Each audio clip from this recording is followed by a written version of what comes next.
حضرت عمر فاروق فرماتے ہیں ان کے انتقال کو 3 دن ہوئے تھے، میں مسجد نبوی میں بیٹھا تھا، 2-3 چھوٹی چھوٹی بچیاں آ گئی، کہنے لگی چاچا آپ خلیفہ بنے ہو؟ میں نے کہا پتر میں بناؤں؟ تو کہنے لگی چلیں پھر عصر کے بعد ابو بکر صدیق ہمارے گھر جاتے تھے۔ میں نے کہا پتر آپ کے گھر کیا ہے؟ کہنے لگی ابا فوت ہو گئے، بھائی کوئی نہیں، ہم نے نا بکریاں رکھی ہوئی ہیں، وہ روز عصر کے بعد آتے تھے، بکریوں کا دودھ دھو کے ہمیں دے جاتے تھے، کچھ پی لیتی تھی، کچھ بیچ کے گزارا کر لیتی۔ 3 دن ہو گئے، میری ماں روتی ہے، بہنیں روتی ہیں، کون آئے گا؟ چاچا چلو گے؟ تو حضرت عمر کی تو داڑھی بھر گئی آنسوں سے، چادر اٹھا کے کندھے پہ رکھی، بیٹیاں آگے آگے، عمر پیچھے پیچھے۔ ایک صحابی راستے میں ملے، عمر کہاں جا رہے ہو روتے ہوئے؟ عمر اور روئے، کہنے لگے یار کیا بتاؤں، ابو بکر صدیق رستہ بڑا مشکل کر گیا میرے، اس کے رستوں پہ چلنا اتنا کٹھن ہے، اتنا مشکل ہے۔ بھئی کچھ ضروری ہے کہ 2 لاکھ روپے کسی کو دیں گے تو خدمت ہوگی؟ تو کسی کا آٹا ہی پسوا دے، جا کسی کو جا کے شہر سے دوائی لا کے دے دے، کوئی تو ڈیوٹی کرنا، یہ ہمیں حضرت ابو بکر صدیق نے سکھایا۔ تو کچھ نہیں کر سکتا تو مسجد میں جھاڑو تو دینا، میرے بھائی کچھ تو۔ آپ کی اس محفل کا مہمان خصوصی کون ہے؟ میں تو آیا ہوں چلا جاؤں گا۔ اس محفل کا مہمان خصوصی وہ ہے جس نے محفل سے پہلے یہاں جھاڑو دیا، جس نے یہاں دریاں بچھائیں، اس کی فوٹو بھی نہیں آنی بیچاری، وہ شاید پیچھے رہے۔ بڑے خاص لوگ ہوتے ہیں، کیمرے کی آنکھ انہیں دیکھے نہ دیکھے، رب رسول انہیں دیکھتے، اللہ رسول کی یہ نگاہ کرم میں رہتے۔ حضرت ابو بکر صدیق رضی اللہ تعالیٰ عنہ نے نیکی کے، خیر کے اہداف طے کیے، اس ہدف پر انہوں نے زندگی گزاری۔ تیسری بات، انہوں نے نا اپنا مال خرچ کیا اسلام کے لیے۔ اپنا کمایا ہوا مال خرچ کرنا خاصا مشکل کام ہے، آسان نہیں ہوتا، اور اگر آپ نے جائز طریقے سے مشقت کے ساتھ پیسہ کمایا تو خاصا مشکل لگتا ہے اس کو خرچ کرنا۔ حضرت ابو بکر صدیق رضی اللہ تعالیٰ عنہ نے مال خرچ کیا، اور کس طرح خرچ کیا کہ جب جب حضور نے اشارہ کیا، جب اشارہ کیا، مسجد نبی بننے کی بات آئی تب بھی خرچ کیا، جہاد کی بات آئی تب بھی خرچ کیا۔ حالات اوپر نیچے ہوتے رہتے، جنگ میں حضور نے اعلان کیا تو حالات کچھ زیادہ مؤثر نہیں تھے صدیق اکبر کے، تو حضرت عمر کہتے ہیں اس دن میں نے سوچا آج میں نے آگے گزرنا، تو میں آدھا مال لے آیا گھر سے۔ کتنا؟ زکوٰۃ کتنے فیصد ہے؟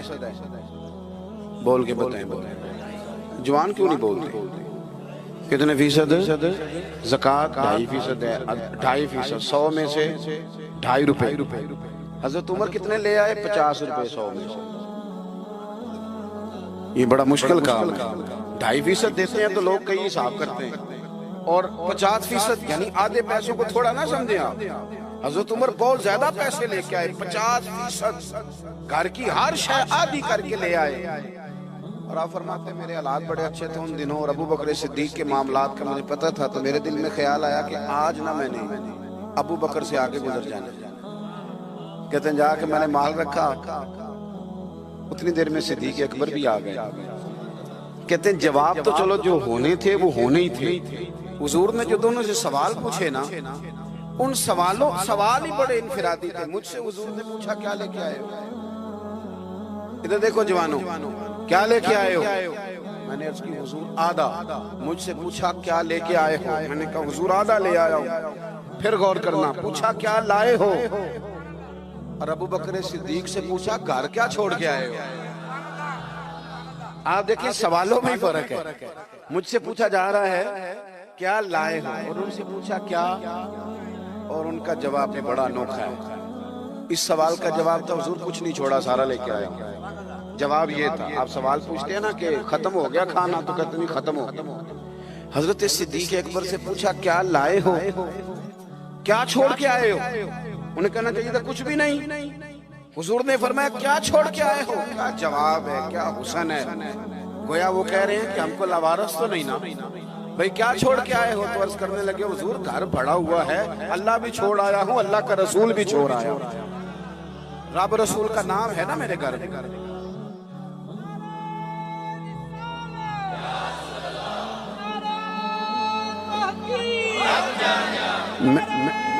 سنیں فرماتے میں نا اللہ اور اس کے رسول، او بھائی ہمارے گھروں میں سارا کچھ ہے آج کل،